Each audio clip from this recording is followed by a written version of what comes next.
The arena hummed with a restless, agitated energy, but it wasn't the good kind. It was the sound of 20,000 people losing patience. In the center of the ring, the current champion stood tall, holding the gold above her head. She was talented, undeniable, and technically perfect, yet the air in the stadium felt thin. You could see the audience shifting in their seats, checking their phones, the ambient glow of screens outshining the spotlights. It was a Tuesday night like any other, trapped in the repetitive cycle of expected outcomes. The commentary team spoke in hushed, bored tones, trying to sell a narrative that the people just weren't buying.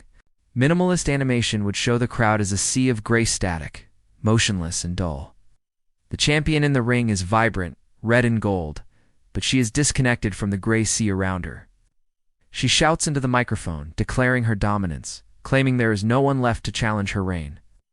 And in a strictly logical sense, she was right.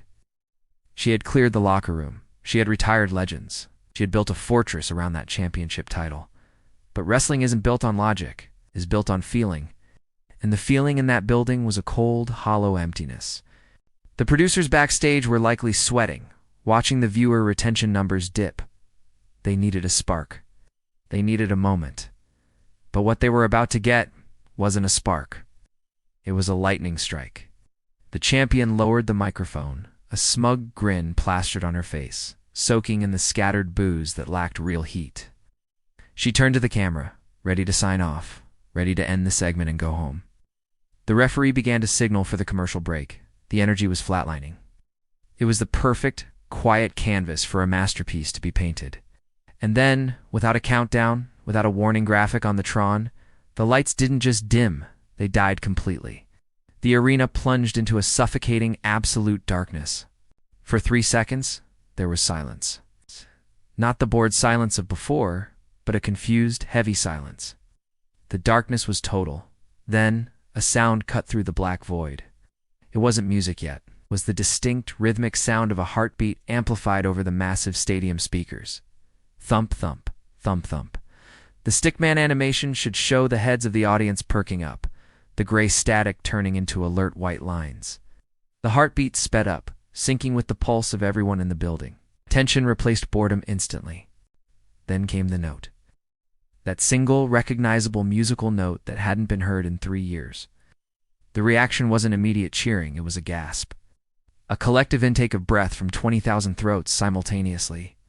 It was the sound of disbelief. They thought she was gone forever. They thought the injuries were too severe, the bridges burned too thoroughly. But as the opening riff of her theme song kicked in a slow, gritty electric guitar, the realization hit. The darkness was pierced by a single, blinding white spotlight at the top of the entrance ramp. And then she stepped out. The noise that followed is difficult to describe. It wasn't just loud, it was physical. It was a wall of sound that shook the camera lenses. The animation should show the crowd erupting, transforming from static lines into a chaotic, vibrating wave of energy. They weren't just cheering or losing their minds. Grown men were jumping, strangers were hugging, and children were being hoisted onto shoulders. Through the thick, artificial fog, her silhouette was unmistakable. The way she walked shoulders back, head tilted slightly, was a signature in itself. She didn't run to the ring, she didn't smile. She just stood there, soaking in the adoration, a ghost returning to the land of the living. The arena had lost control, not because of a fight, but because of a memory that had suddenly, miraculously, become real again. While the world focused on the entrance ramp, the most interesting story was happening inside the ring. The current champion, the one who had just declared herself untouchable, was shrinking. The language of stickman animation, this is where body language tells the entire story. Minutes ago, her posture was wide, taking up space, projecting invincibility. Now as the noise of the return washed over her, she became smaller. Her arms dropped to her sides. The championship belt, usually held high like a trophy, now hung loosely in her hand, almost dragging on the canvas. We rarely see genuine fear in professional wrestling. We see scripted shock or exaggerated surprise. But this looked different. This was the look of someone whose reality had just been shattered. She looked toward the entrance ramp, squinting through the spotlight, trying to deny what her eyes were seeing. You have to remember the context. This champion had built her entire legacy on the idea that the old era was dead. She had mocked the veterans. She had claimed to be the evolution. Now the very personification of that past era was walking toward her. And the audience clearly preferred the ghost to the living god. The camera caught a twitch in the champion's jaw. It was a subtle detail, but it screamed insecurity. She took a half step back. Just one step. But in the psychology of the ring, yielding ground is admitting defeat before the first punch is thrown. She looked at the referee, perhaps looking for reassurance that this wasn't part of the script, that this was a mistake. But the referee was just as entranced as the fans. The champion was alone in a ring surrounded by thousands of people who were screaming for her destruction. The gravity of the room had shifted. She was no longer the protagonist of the show. She was just the obstacle in the hero's path. The walk to the ring was slow, agonizingly, beautifully slow. This wasn't a sprint, it was a coronation. As she walked down the ramp, the animation should focus on the barrier between the star and the fans. Hands reached out, desperate just to graze her jacket. People were crying, legitimate tears streaming down faces. This is the power of long-term storytelling. These fans weren't just seeing a wrestler, they were seeing years of their own lives reflected back at them, remembered where they were when she won her first title. They remembered the heartbreak of her retirement speech. Seeing her back was like seeing a lost friend. The commentary team had stopped speaking entirely. It was a smart move. There was nothing they could say that would be more powerful than the roar of the crowd. The audio mix was overwhelming, a distortion of pure joy. She stopped halfway down the ramp and looked up at the upper decks. In a minimalist style, we would see her close her eyes and take a deep breath. Could feel the weight of the moment landing on her shoulders. This wasn't just a paycheck. This was redemption. She climbed the steel steps, avoiding the ropes, and entered the ring. The music faded out, but the noise didn't. If anything, it got louder. The chants began. Her name over and over, shaking the rafters. She stood across the ring from the champion, maintaining a stoic expression. She didn't have a microphone. She didn't need one. She slowly looked around the stadium, making eye contact with every section before finally locking eyes with the woman holding the belt. The air between them crackled with static. It was the collision of two timelines. The nostalgia of the past meeting the arrogance of the present. And for the first time in 3 years, the fans believed that anything was possible. To understand the magnitude of this return, we have to leave the ring and imagine the scene in the production truck, the gorilla position, while the arena was a scene of euphoric chaos, backstage was a scene of frantic precision.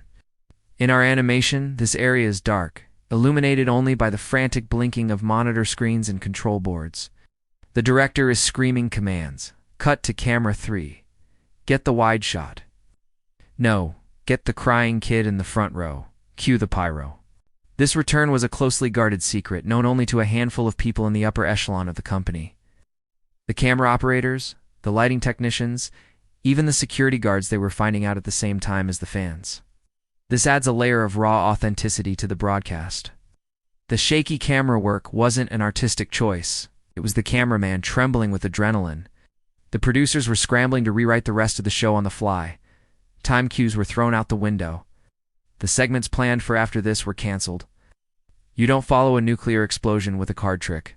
We visualize the backstage personnel running, papers flying, headsets being adjusted. The locker room monitors are crowded with other wrestlers.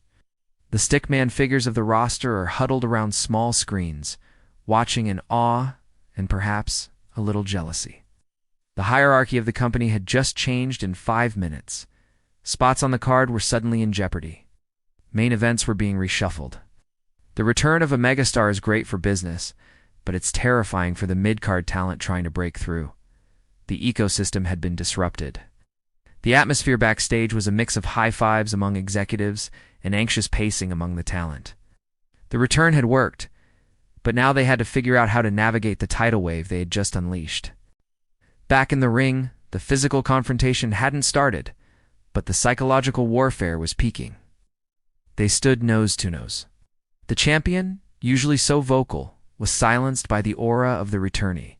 This is where the script disappears and instinct takes over. In wrestling, you can plan the moves, but you can't plan the heat. The heat is the organic electricity in the air. Both women knew they were standing in a moment that would be replayed in video packages for the next decade. The returning legend didn't throw a punch. Instead, she raised a single finger and pointed at the title belt. It was a simple gesture, minimalist and clear. The crowd reacted as if she had thrown a grenade. The champion clutched the belt tighter, pulling it against her chest like a protective shield. This wasn't just about a gold prop. It was about identity. The champion felt her validity slipping away. If she lost to the legend, she was a placeholder. If she beat the legend, she was a villain forever. The legend smiled a small, dangerous smirk. She leaned in close off microphone. We don't know exactly what was said, but the light-reading experts would spend days analyzing it. In the animation, we see a close-up of the champion's eyes widening. Whatever was whispered, it cut deep. It wasn't a scripted line. It was personal. It was a reminder of who paved the road the champion was currently walking on. The legend turned her back, the ultimate sign of disrespect, and walked toward the ropes to leave. She didn't need to fight tonight. She had already won the war for attention. Champion was left standing alone, physically unharmed, but mentally dismantled, as the legend exited the ring, leaving a vacuum of uncertainty in her wake. The moment the return happened, the arena walls could no longer contain the story. It bled out into the digital world instantly. We visualize this as a map of the world, lighting up with nodes of connection. Twitter trends shifted within seconds. The hashtag of her name didn't just trend, it dominated. YouTube clips ripped from the broadcast were accumulating millions of views before the show even ended. The server load on wrestling forums spiked and crashed. This is the modern arena. The reaction wasn't just the 20,000 people in the seats. It was the millions watching on delay, on phones, in bars, and in living rooms. The animation shows stick figures all over the world staring at screens, mouths open. Reaction videos were being recorded in real time. The shocked guy meme was being born again in 1,000 different variations. Wrestling journalists were scrambling to update their blogs, deleting their pre-written articles about a boring show, and frantically typing out headlines about the return of the century. The narrative was no longer in the company's control. The fans were writing the story now. They were digging up old clips, fan cams, and conspiracy theories about where she had been. Every detail of her outfit, her hair, her music was dissected. Was she a face, a good guy, or a heel, a villain? The internet argued, debated, and speculated. The blurring of reality and fiction is where wrestling thrives, and the internet was the fuel for that fire. The champion's social media comments were flooded with trash talk. The returning legend's social media remained silent, which only made the mystery deeper. The digital ripple effect proved that even in an age of short attention spans, a well-executed surprise can still stop the world. However, amidst the celebration, there was a quiet, darker undercurrent. We returned to a solitary scene. The returning legend, now backstage, sitting alone in a private locker room. The adrenaline has faded.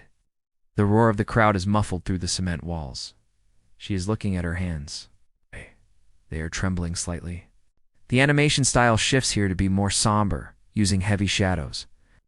We see the scars of past surgeries on her stick figure form. The knee braces, the taped wrists. The fans saw a superhero, but the mirror showed a survivor. The return was successful, yes, but could she still go?